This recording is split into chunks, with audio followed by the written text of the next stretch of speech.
اے نبی صلی اللہ علیہ وآلہ وسلم، ہم نے تم پر قرآن اس لیے نازل نہیں کیا کہ تم مشقت میں پڑ جاؤ، مگر ہر اس شخص کی نصیحت کے لیے نازل کیا ہے جو خوف رکھتا ہے۔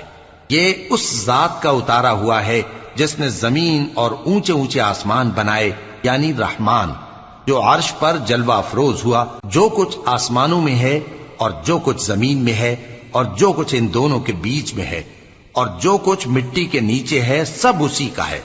اور اگر تم پکار کر بات کہو تو کیا ہے، وہ تو آہستہ کہی ہوئی اور نہایت پوشیدہ بات تک کو جانتا ہے۔ اللہ وہ معبود برحق ہے کہ اس کے سوا کوئی معبود نہیں ہے، اس کے سب نام اچھے ہیں۔ اور کیا تمہیں موسیٰ کے حال کی خبر ملی ہے؟